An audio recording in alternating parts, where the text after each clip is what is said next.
C'est plutôt pas mal, j'avoue, comme cadre de travail. Donc là, on a le glacier du Lautaret droit devant, le gros, et ensuite on a le glacier de l'Homme, juste un peu plus haut sur notre droite. Et là, bien dégagé aussi, on voit le fameux crayon qui est la Meije. C'est plutôt génial comme cadre, ouais.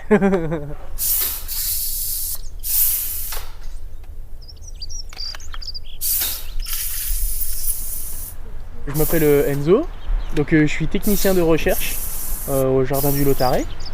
Donc là je suis sur la manip Sécosse.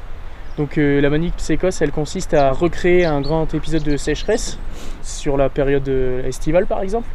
Là je suis en train d'arroser les plots parce que il y a différents milieux, on va dire, avec des plots de terre donc, qui ont été récupérés sur plus l'étage alpin et d'autres sur l'étage subalpin. Et en fait, ça fait des paires. À chaque fois, on les a récupérés au même endroit. Et l'expérience qui consiste à recréer la sécheresse, il y a des plots donc, qui vont servir de test. Donc ceux-là, on va pas du tout les arroser, vraiment comme un épisode de sécheresse. Et les autres qu'on va arroser pour maintenir en gros en vie un peu le plot et qu'on ait un référentiel avec donc des quantités d'arrosage qui sont dosées. Donc c'est 5 mm, donc ce qui est des petits épisodes de pluie quoi. Donc après là on est sous un abri pour que vraiment en fait il n'y ait pas du tout d'averse, de pluie externe, qu'on contrôle vraiment tout ça.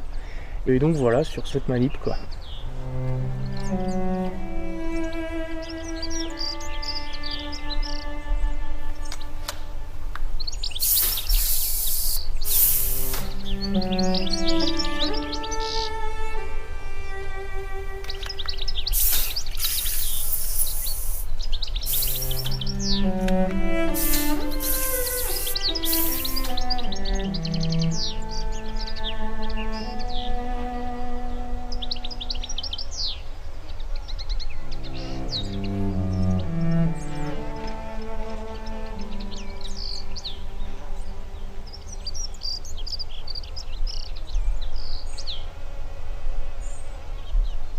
Le jardin du Lautaret, donc il a été créé par l'université de Grenoble dès 1899 et dès l'origine il a eu ses principales missions, c'était vraiment l'éducation et la recherche.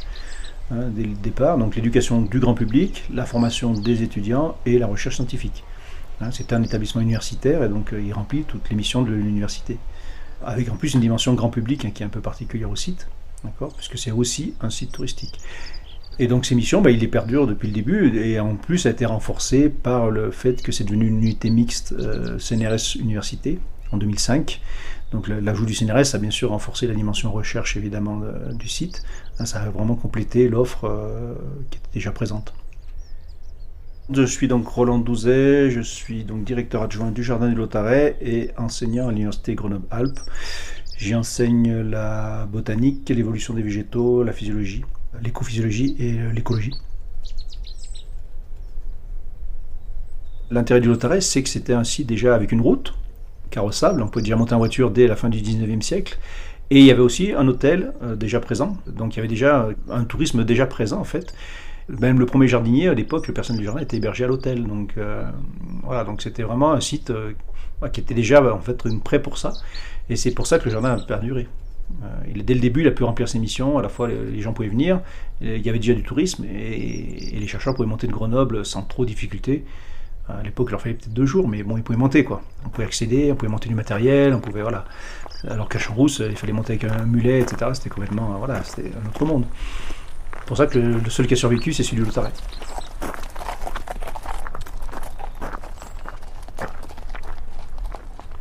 Ce qui était idéal aussi pour le jardin botanique, c'était le fait que la région est très riche naturellement en flore. La flore de la région est extrêmement riche à l'état naturel. Puisqu'on estime que en gros sur un rayon de 20 km autour du col, on a à peu près un gros 1600 espèces, à peu près un gros quart de ce qui pousse en France à l'état sauvage, donc ce qui est beaucoup. Donc il y avait déjà un environnement naturel riche, du coup ça permettait déjà de faire un jardin assez riche rapidement, puisqu'il y avait à portée de la main, il y avait à peu près déjà beaucoup de choses déjà à portée de main. C'était un haut lieu de la botanique historiquement aussi très connu, le col du Lautaret était très connu pour sa richesse, donc déjà il y avait un passé important de ce côté-là. Donc tout ce qui est naturaliste, un peu, voilà, de l'époque, fin 19e, tout ça, et au début 20e, il y en avait pas mal. Donc c'est un site qui était déjà attirant.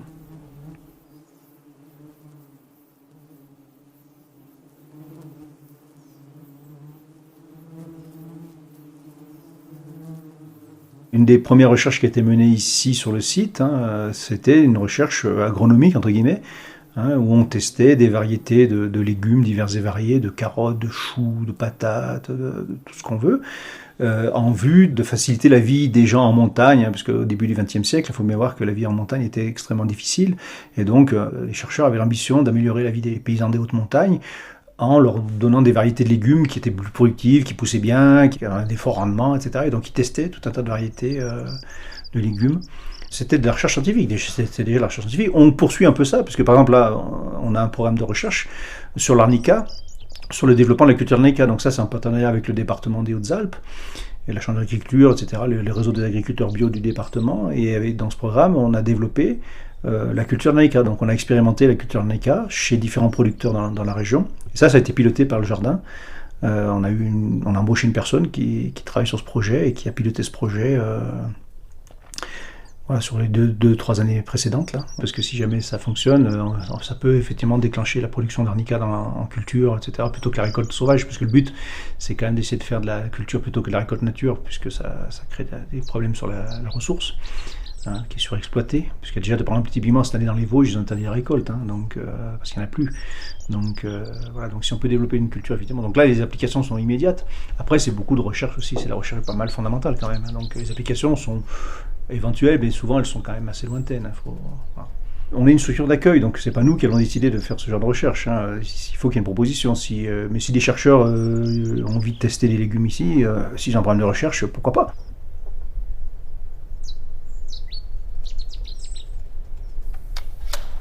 La première étape, on va s'assurer que l'appareil a un bon teneur de gaz. Donc là, on mesure à chaque fois le dioxyde de carbone, donc le CO2, parce que c'est ce qui est indicateur lors de la respiration ainsi que la photosynthèse. Donc photosynthèse, il y a une production de CO2 et respiration, il y a une consommation de CO2. Donc là, au niveau du gazmètre, on va commencer par poser la cloche sur un plot. Ensuite, on attend 10 minutes, histoire que tous les flux, tous les gaz se permettent de juste tenir en circuit fermé en fait, et que ça s'accumule à l'intérieur. On a deux types de cloches, une cloche transparente et une cloche opaque. Et en fait, la cloche transparente, c'est juste pour mesurer les gaz et les échanges gazeux qui se font, donc que ce soit sur plus l'espace microbien, donc au niveau du sol, et aussi donc l'espace végétal, donc plus aérien. Là par exemple on va commencer par faire tous les transparents sur un type de milieu, donc là par exemple l'alpin, donc là ça va être plutôt sur des carex, et ensuite après sur l'étage subalpin, donc là ici notamment avec des fétuques paniculés. Voilà, donc on attend 10 minutes histoire que tout le processus s'équilibre. Une fois que ces 10 minutes sont faits, hop, on enlève la cloche, on laisse un peu la vidange se faire, histoire que les gaz se rééquilibrent et qu'on retombe à des valeurs égales à l'atmosphère. Et ensuite on passe à tous les autres plots, voilà, tac tac tac. Et une fois qu'on a fait tous les transparents, on passe à l'opaque. Et en fait l'opaque, ça nous permet vraiment de nous concentrer sur la respiration.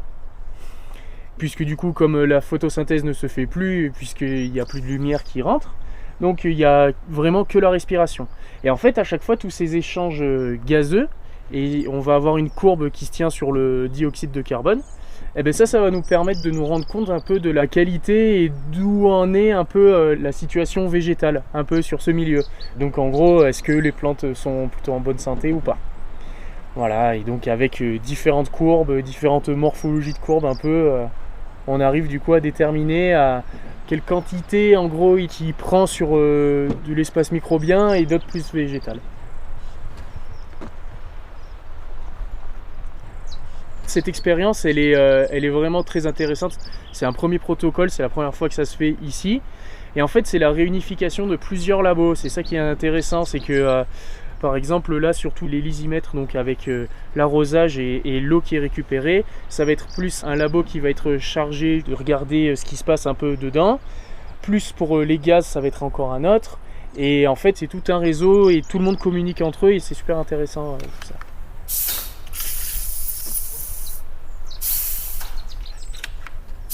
Je ne m'occupe pas uniquement de cette expérience en particulier, parce que comme du coup je suis technicien de recherche, je m'occupe justement de toute cette maintenance, un peu de toutes les manips justement de recherche, que ça soit sur l'entretien ou alors comme là ici justement faire en sorte que la manip continue quoi. On a des protocoles certaines fois, donc du coup on doit les faire pour que comme ça en fait les chercheurs ont juste des données et qu'ils puissent exploiter les données, et là en gros c'est ce qui se passe. Mais bon, je suis pas tout seul, hein. On est 3, 4 voire 5 à s'occuper de ça. Il y a différents processus encore plus sur Secos. Il y a par exemple des moments où on va recréer des orages, donc des orages entre guillemets quoi, parce que c'est juste la quantité d'eau qui va varier ainsi que le débit sur le temps. Donc là par exemple, là on fait juste des pluies de 5 mm et là par exemple à chaque fois c'est versé l'équivalent de 35 mm de pluie, donc sur une heure. Voilà, donc c'est encore différent et là il faut qu'il y ait vraiment plus de personnes que juste tout seul parce que sinon on est jusqu'à la tombée de la nuit.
Il y a différentes expériences qui sont menées ici. Alors on en a vu quelques-unes, il y en a quelques-unes qui sont visibles directement dans le jardin. Donc c'est le cas par exemple du programme Secos, là, qui est un programme où on reconstitue une sécheresse comme il y en a eu en été 2022. On a aussi un autre système qu'on appelle le cryotron, qui est un système qui permet de, pareil pour certaines des bouts de pelouse qui ont été prélevés, pareil des bouts d'écosystèmes qui ont été prélevés, de voir l'effet de l'absence de neige. Donc là on a un système qui permet d'éviter que l'hiver, que la neige tombe. Donc il se referme, c'est un système qui se referme dès que la neige tombe, qui se rouvre dès que la neige a fini de tomber, et donc ça permet d'avoir des hivers sans neige, et on voit l'effet donc d'hivers sans neige sur des communautés végétales. Alors après on a d'autres expériences qui n'étaient pas sur site, d'autres expérimentations sur l'environnement.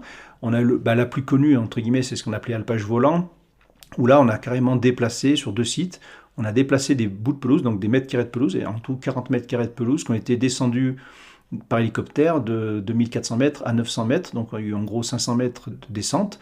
Donc ça, 500 mètres de descente, ça mime un réchauffement à peu près de 3 degrés. Donc on a déplacé des pelouses et on leur a imposé entre guillemets un réchauffement climatique de 3 degrés. Et là pareil, il y a un suivi au long cours qui est fait, où les espèces sont suivies, l'activité microbienne du sol est suivie, etc. etc. Et pareil, c'est pour voir qu'est-ce qui se passe avec 3 degrés de plus sur ces pelouses. Et dans le même esprit, toujours dans dans les parcelles voisines, on a par exemple disposé le système Worm, qui est un système où on a des mini-serres, des serres tronquées, des espèces de pyramides tronquées, qui sont des mini-serres qui, pareil, là aussi, quand on place ces mini-serres sur une pelouse, ça fait un réchauffement de 3 degrés directement sur ces pelouses. Donc là, pareil, il y a un suivi qui est fait de ces pelouses pour voir au long de tour, au bout de X années de réchauffement, qu'est-ce qui arrive, voilà, comment la végétation évolue.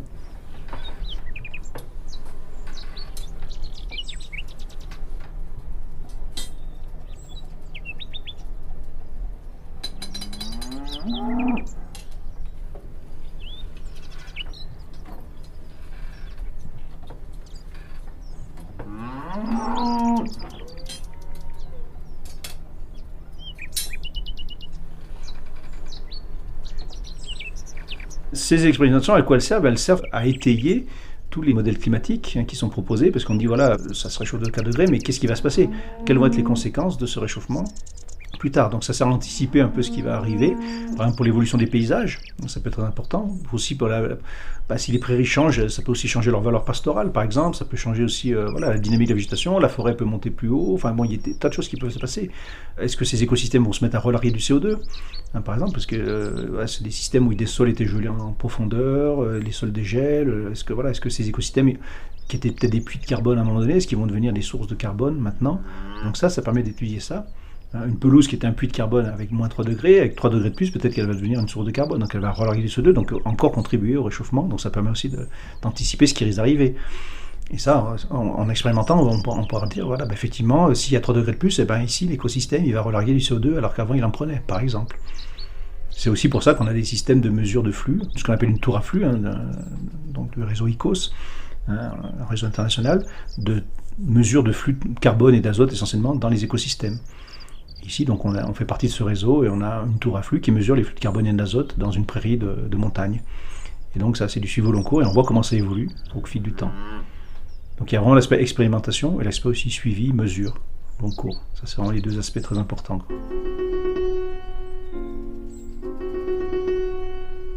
Pour la sélection des projets scientifiques, il faut qu'ils soient vraiment en rapport avec nos thématiques, nos montagnes, etc. Les chercheurs font des demandes, on étudie la demande, et si en gros on a les moyens, si ça correspond à ce qu'on peut offrir comme service surtout, il n'y a pas de souci, on prend quoi. Après on pose une condition, il faut qu'on reçoive l'attribution financière, soit ces partenariats sur une publication, tous ces aspects-là qui sont discutés, mais en général il n'y a pas de souci.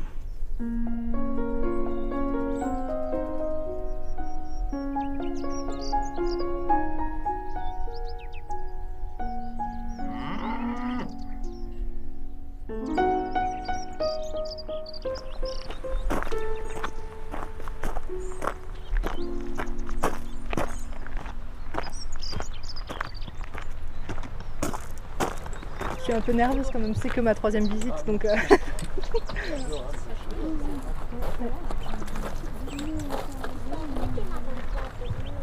Les micros, Vous êtes tous là? C'est tout bon? Vous êtes tous là? Bien. Ici derrière moi se trouve la pépinière. Donc c'est l'endroit où on fait pousser les plantes pour les acclimater. Là ici. C'est aussi ce qu'on appelle la nurserie du coup. Parce que le jardin, il est en relation avec 300 autres jardins botaniques dans le monde et avec un catalogue de graines qu'on appelle index seminum. Du coup, ils font des échanges de graines entre jardins. Et quand de nouvelles graines arrivent, du coup, elles sont récupérées à la serre du Lautaret, qui ne se trouve pas ici, étonnamment. Elle se trouve en bas à Grenoble, au loin. Et une fois que les plantes, les semis ont un peu poussé, un peu germé, ont assez germé pour subir un déplacement, on les amène ici, le temps qu'elles s'acclimatent, avant de pouvoir les mettre dans des massifs, parce qu'il faut quand même qu'elles puissent survivre dans ce nouveau climat. C'est pas forcément le climat dont elles ont l'habitude. Donc la nurserie d'un côté, et de l'autre ici, on a plus tout ce qui est projet expérimental. Comme le jardin, il a pour vocation d'être à la fois éducateur et dans les recherches, on est aussi un support pour plusieurs recherches, études, projets scientifiques. Donc par exemple ici, juste devant, vous pouvez voir des boutures de saules. Voilà, il y a 17 espèces de saules différentes et c'est pour le projet Torgen, un projet qui a pour but la revégétalisation des Alpes, parce que ça a été ça a subi énormément de déforestation. Et notamment les berges qui sont sensibles, pour éviter qu'il n'y ait que des personnes qui mettent des cailloux juste pour que ça tienne, mais ça ne tiendra pas les cailloux. Du coup, on cherche à voir quelles espèces de saules vont pousser le plus vite et faire le plus de racines possible pour bien tenir les berges. Parce qu'ils aiment bien pousser auprès des berges et tout ça. Mais du coup, on essaye de voir laquelle parmi les 17 espèces ici, là, sera la plus efficace, sera celle qu'il faudra mieux utiliser pour revégétaliser les Alpes. Ce jeune épi laineux, qui du coup est plus doux, lui il est protégé parce qu'il est très très rare en Isère. Et donc on n'a pas le droit de le ramasser ni en Isère, ni dans Tour-Rhône-Alpes, ni même, il me semble, dans les Hautes-Alpes.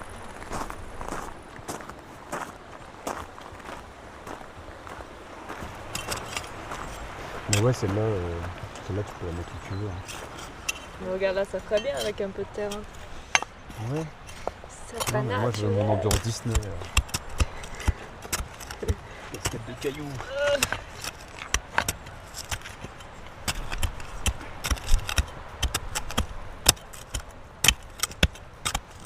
Là en fait on refait un massif, donc on plante de nouvelles plantes. En fait ici c'est le massif Amérique du Nord et en fait donc on plante toutes les plantes qui sont issues de ce milieu là. En fait avant c'était un gros éboulis de pierre calcaire et en fait ça faisait un petit peu bizarre, donc on a pris l'initiative de le refaire entièrement. Je m'appelle Noé Simler, je suis saisonnier ici en tant que jardinier.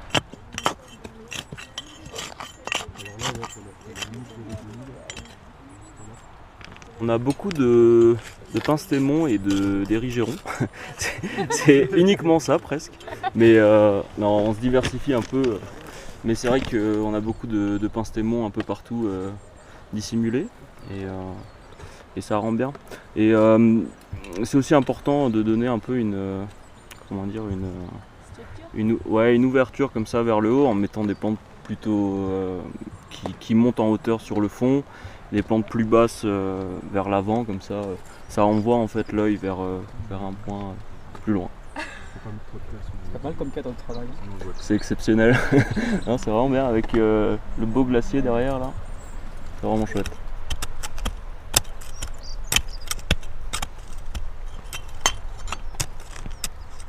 Il y a une expertise botanique ici dans le jardin. Il y a des botanistes. Et un des rôles aussi, c'est de connaître l'inventaire de la biodiversité. Donc ça, il y a des gens qui s'en chargent, mais nous on contribue à ça aussi. Le fait qu'on est ici en permanence, qu'on travaille ici tout le temps, on a une connaissance aussi à entretenir. Et en particulier sur le secteur. Par exemple, quand des chercheurs viennent et ils veulent par exemple travailler sur une pelouse à, une pelouse à trisette, une pelouse à fétuque, on dit où est-ce qu'il y a un bon site. Voilà, le fait qu'on connaît bien le terrain, les espèces, on dit là tu peux y travailler ici, la parcelle de site va être pas mal. Ou un chercheur qui vient ici qui voudrait travailler sur telle ou telle espèce, on lui dit là, il y en a là, on peut t'accompagner, on sait exactement où il y en a. Ou quelqu'un à distance, il nous dit il faudrait qu'on me récolte telle espèce, nous on sait, on va y aller, on récolte leur espèce pour eux, on leur envoie, etc. etc. Des graines ou des bouts d'échantillons qu'on gèle, qu'on met en silica, gel, etc. Bon, voilà, il y a toute une connaissance du terrain. Et un des objectifs qu'on a vu avec l'ancien directeur ici, c'était aussi de faire une flore du Lautaret, c'est-à-dire avoir une espèce d'inventaire global du secteur. Et ça, donc on continue à le faire, je continue à le faire. Donc, je fais un herbier, je parle de relevé de terrain, etc. Et donc j'écris aussi, donc pour avoir cette espèce un peu de référence un peu sur toute la flore locale, qui peut servir après à tout le monde, et y compris à ceux qui viennent travailler ici. Ça peut être utile à ceux qui viennent travailler, de savoir exactement ce qu'il y a dans le coin, où. C'est aussi de l'expertise, des compétences qui sont offertes par le jardin. On s'intéresse vraiment à la flore sauvage, là c'est vraiment un aspect sur la flore spontanée du coin, qu'est-ce qui pousse dans le coin. Après, il y a un aspect intéressant suivi. On découvre de nouvelles espèces qui n'étaient pas là avant, qui sont arrivées. Ça peut être lié au changement de pratique, ça peut être lié aussi à l'intensification du trafic routier, par exemple. Ça peut être aussi lié au changement climatique, tout simplement. Il y a des espèces qui remontent parce qu'il fait plus chaud. Donc, elles arrivent à pousser alors qu'elles ne poussaient pas. Ça, c'est clair. On a une partie du jardin qui est laissée, entre guillemets, sauvage. Et par contre, des parties qui sont 100% artificielles, bien sûr, 100% aménagées. Avec des plantes exotiques, entre guillemets, qui viennent de toutes les montagnes du monde, puisqu'on a des plantes des montagnes du monde entier. Donc là, on a des parties qui sont entièrement artificielles. Et donc cette surveillance un peu, c'est aussi important, il y a une espèce de surveillance aussi de la flore sauvage qui est importante aussi. Avant, on classait les plantes qui se ressemblaient, on les mettait ensemble parce qu'elles se ressemblaient. Ça c'est une classification un peu ancienne. Maintenant la classification, on fait comme un arbre généalogique, en fait on s'intéresse vraiment à la généalogie. C'est pas parce qu'effectivement deux personnes ont les yeux bleus et sont blonds aux yeux bleus qui sont forcément de la même famille. Ça peut arriver, voilà, c'est typiquement ce genre de choses comme ça. Avant c'est ce qu'on mettait, on disait ils ont tous les deux les yeux bleus et les cheveux blonds, donc ils sont de la même famille. On sait que c'est pas le cas, c'est pas forcé. Donc du coup, on s'intéresse à la phylogénie. Et ce qui représente le mieux la phylogénie, bien sûr, c'est l'ADN. C'est l'évolution de l'ADN qui représente exactement les liens de parenté entre les gens. Parce que pour identifier quelqu'un, maintenant on se sert de l'ADN pour identifier quelqu'un. Donc on sait que si l'ADN il a telle séquence, il est parent avec lui, etc. Donc là c'est pareil, le principe est le même. On prend les différentes plantes et puis on regarde leur degré de parenté grâce à l'ADN. Et donc ça permet de reconstituer comme ça l'évolution des plantes et donc de voir s'il y a différentes espèces ou pas, est-ce qu'elles sont apparentées ou pas, etc. Donc c'est vraiment des méthodes qu'on utilise vraiment maintenant en routine. Dans les études botaniques, c'est essentiellement basé sur l'ADN, sur les liens de parenté entre les plantes, etc. Parce que forcément, des fois, on découvre qu'il y a des liens de parenté pas forcément évidents, des trucs qui ne se ressemblaient pas, a priori, sont très proches. Et à l'inverse, des trucs qui se ressemblent énormément sont au contraire très éloignés. parce que voilà, génétiquement, ils ne sont pas du tout apparentés alors qu'ils se ressemblent. Ça peut arriver, ça arrive, hein, voilà. C'est ce que je disais tout à l'heure, hein, c'est pas parce qu'on est blonds yeux bleus qu'on est forcément apparenté. Hein, voilà. Et là, c'est pareil pour les plantes. Donc, c'est pour ça que maintenant on utilise vraiment ces techniques pour vraiment avoir une résolution fine des liens unissant les différents organismes entre eux. La première évolution, c'était de compter les chromosomes pour voir les différences, voilà, le nombre de chromosomes pas pareil. Et ça, c'était les premières techniques. Hein. Et après, évidemment, maintenant, le séquençage de l'ADN, maintenant, on arrive à séquencer lettre par lettre, entre guillemets, l'ADN. Donc maintenant, on a des techniques hyper pointues. Et c'est devenu un peu la règle en botanique.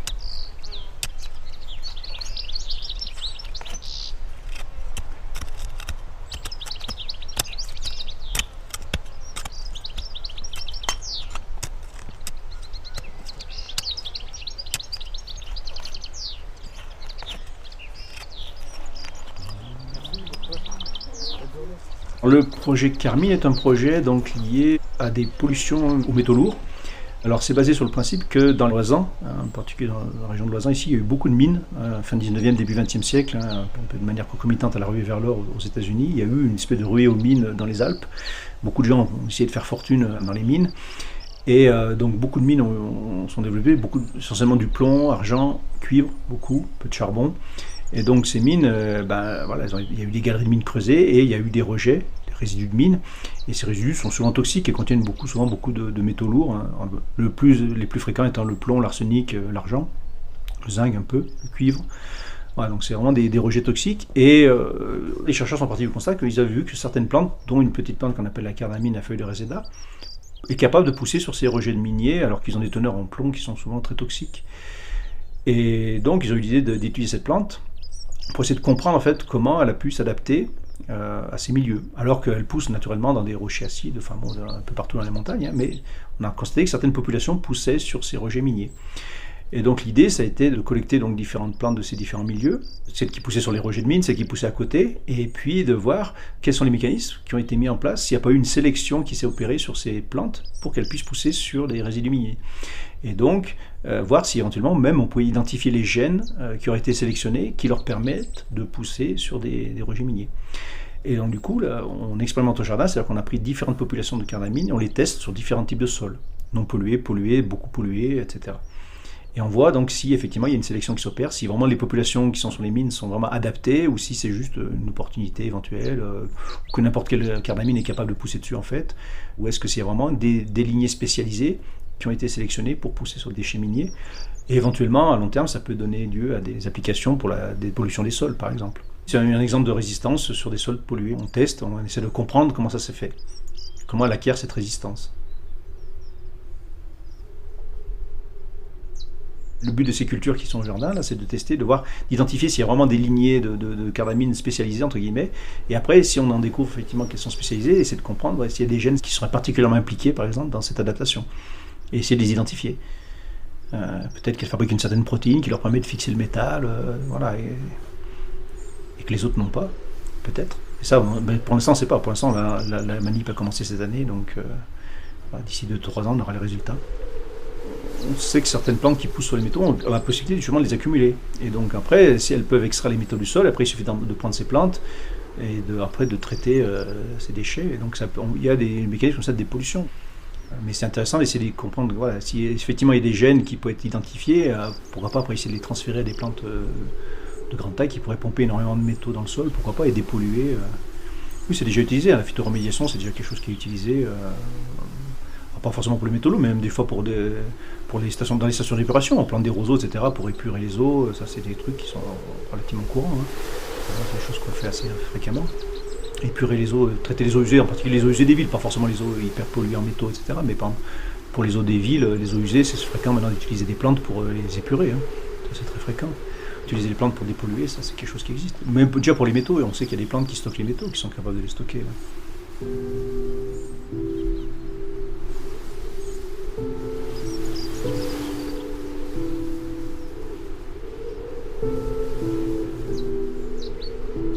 C'était le jardin du Lautaret, avec le directeur adjoint Roland Douzet, le technicien de recherche Enzo Franceschi et le jardinier Noé Simler.